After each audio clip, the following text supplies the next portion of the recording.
Hello and welcome. This is Self-Control, How to Build a Better Life, the podcast that will inspire you to take control of your mind and your mindset to go forward and build the life that you want to live, the life that you deserve to live. My name is Patrick Strevens, and this podcast is something of a journey for me. It's chronicling my journey towards peace of mind, if such a place and such a time could ever be possible, and I'm honored that you would make it a part of your journey as well. Today's episode: if you're feeling lonely, disconnected, perhaps you feel jaded, bitter, maybe you feel entitled to things that you can't seem to find, you're ruled by desire and yet you remain unfulfilled and dissatisfied. Are you confused about the direction that your life is taking? Are you unsure about where to go day to day? Are you unmotivated to get started on a new life, on a better life? Do you feel without purpose? Could you imagine that all of those, if any of that sounds like you, that there is one simple solution to begin to chip away at that negativity? This episode will offer one single concept to start chipping away at that negative emotion and misery, and it's prayer. We're going to talk about what prayer means. We're going to address the skepticism around beginning to pray. I'll even give you an anecdote about how I started praying when I was younger and things got worse. After some time away, some time as an atheist, I came back to prayer. I'll tell you a little bit about that. And most importantly, I'm going to talk about how you can begin to pray today to experience a quality of life improvement immediately. So, let's go.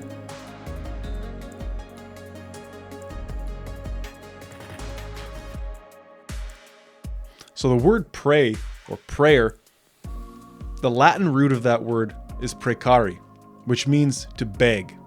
And I think that a lot of skepticism around prayer, if you're an atheist or if you're not someone that believes in a higher power, so to speak, there might be some skepticism around that side of the word because you feel foolish bending down, bowing down, and asking for things, begging for change. But what I really like is that the Hebrew equivalent of that same word means an act of self-analysis or an act of self-evaluation. And I'd like to focus on that side of things because this show is not here to convert you into a religious person if you're not one already. And if you are, religious already, you probably don't need convincing from me to go pray. You know the power of prayer. You know that prayer changes things. Now, I would also say if you are an atheist, like an out-and-out, militant Ricky Gervais style atheist, and you find that you're searching for a better life and that life is not quite how you would like it to be, and you feel any number of those negative emotions or unfortunate situations that I mentioned earlier, if you are on one hand atheistic and on the other hand feeling that life is, devoid of purpose or not going the way you'd like it to go, you may need to consider putting two and two together there. And that was the case for me. And we'll get there. I'm not interested in changing your beliefs. I'm advocating something that has worked greatly for me in the past and has for a number of years now improved my quality of life. And that is prayer. Now, I'm not necessarily a follower of any Abrahamic religion, that being Christianity or Judaism or Islam or anything like that. And so I come to prayer from a different angle. And I don't want to offend anybody who does follow those religious traditions. I just personally do not. I think that all of those religious traditions are very, very useful in beginning a conception of what God might be. But this episode is not interested in having that debate. You can get that debate on plenty of other channels on YouTube. I think we need to, at least for me, come to the word prayer from the Hebrew sense of the word. An act of self-analysis or an act of self-evaluation. So when I was younger, I prayed quite a bit, but I was a beggar. I begged. I got down on my knees and I asked selfishly for things to be better in my life. And then, when things in fact got much, much worse in my life, I experienced the death of a close personal friend at a very young age. I had a tumultuous relationship with a girlfriend that ended in a lot of misery for me, a lot of soul searching and a lot of questioning who I was at that time. I became a fan of saying, I prayed and things got worse. And so I think I want to address any skepticism around prayer starting right now by saying this is not you bowing down and bending down and asking some anthropomorphic, white bearded man in the sky sitting on a cloud throne asking to make you a millionaire.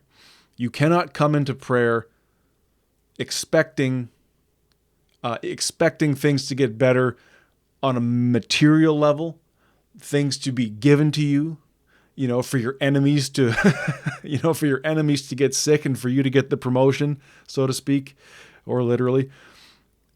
This is an act of self-evaluation. It's an act of self-analysis. And if you come into it with expectations, as with all things in life, you'll be left feeling miserable when those expectations do not immediately come to fruition. And yet, I still believe that if you begin praying today, your life will get better almost immediately, almost overnight, truly.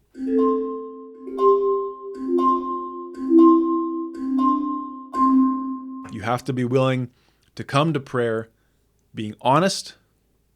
You have to be willing to come to it without expectations. And you have to be willing to come to prayer without the belief that things should be given to you, as deserving as you may be, as righteous as you may be, as accomplished as you may be. This is not sitting on Santa's lap. This is kneeling down and being as honest and as frank with yourself as you can be about what you need to do to become yourself. And those are the words that I recently came across in a notebook from a few months ago. I return to prayer from the perspective of what do I need to do to continue to be the best version of myself. And for me, through prayer and through meditation and through writing and through journaling and through generally thinking about these concepts, I have found that there is a metaphysical realm, right? There is a place that's beyond human comprehension. I don't know if that's God. I don't know if that's heaven. What I'm saying is that I've come to believe that all things are interconnected, myself included, that the entirety of the cosmos is one, is uni, right? Universe. And I'll stop short of telling you what I think God is. And, if God is omnipotent, all-powerful, if he is the oneness of all things, if it is the song that sings through all of our vibrations, if he's the creator, perhaps, well, I can only apprehend that God as much as humanly possible. And I can only apprehend him as much as I can understand him. But that's not the full weight of what God is. That's just my understanding of him. And that's why I say I believe all religions are useful in beginning to understand what God is. But, again, I'm not interested in having you believe what I believe. I'm interested in you developing your own beliefs. And I think prayer is another step in that direction. And that's a massive statement, right? For me to sit here and say that I believe in the metaphysical realm, in an omnipotent, all-powerful God. And if you're someone who's just maybe beginning to think that way, if you're an atheist and you refuse to think that way, again, I'm not interested in having you feel that way. Feel the way I feel, believe the way I believe.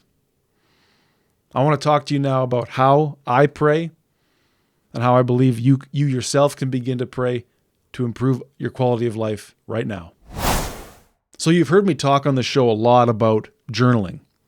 Journaling is the act of simply sitting down with a notebook and a pen or a pencil and just writing out whatever you like. Now, the word journal, jour, would suggest that you're going to do this daily and you're going to write out what happened or what you thought over the course of a day. But now journaling really, truly only works when you're regular with it, when you're personal about it, and when you're very, very brutally honest with it. When you sit down and say, I got up and I felt great. I did the things I needed to do this morning, but then I sort of fell off in the afternoon, or I got into a fight with one of my kids. I said some things I shouldn't have said, whatever the case may be. I know I need to reconcile with them. Maybe tonight I'll go sit and we'll talk.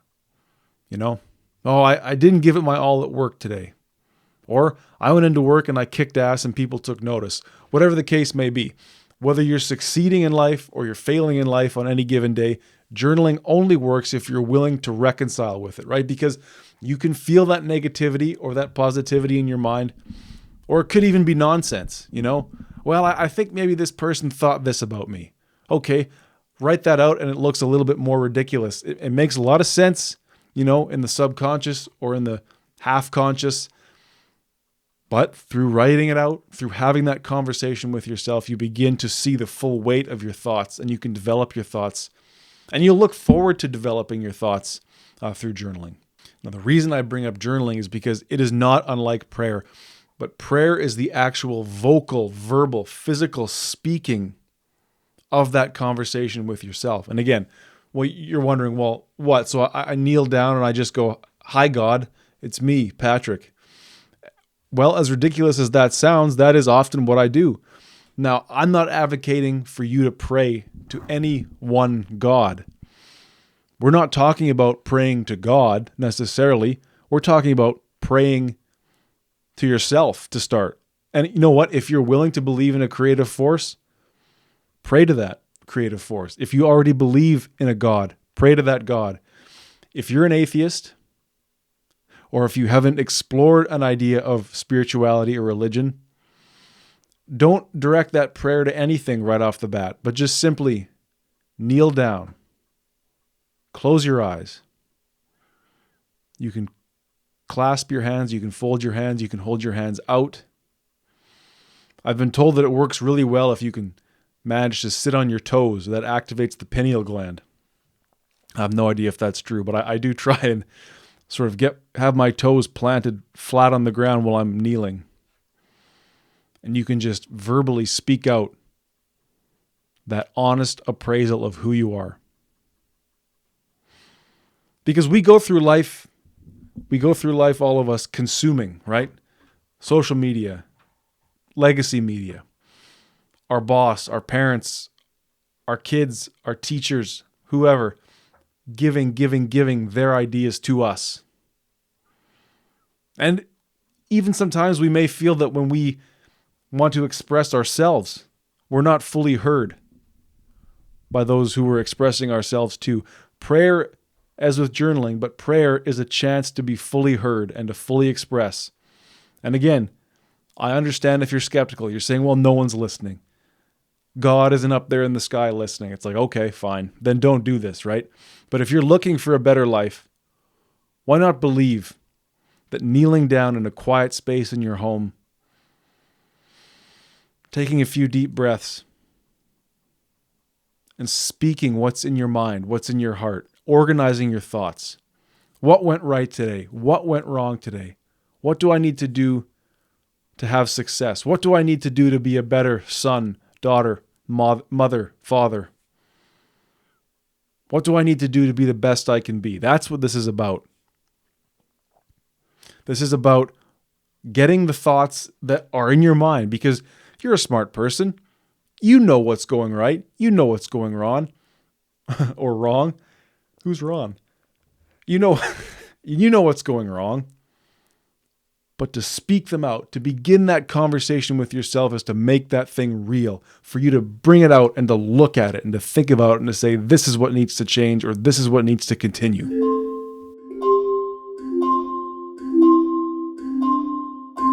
So me personally, when I pray, I always like to open with gratitude. What am I thankful for, right? Because there's so many things that happen in our daily life that we need to be thankful for, I believe anyway. And again, all of this is simply my opinion, and you know that as a listener, but I'm not trying to preach to you how to live your life.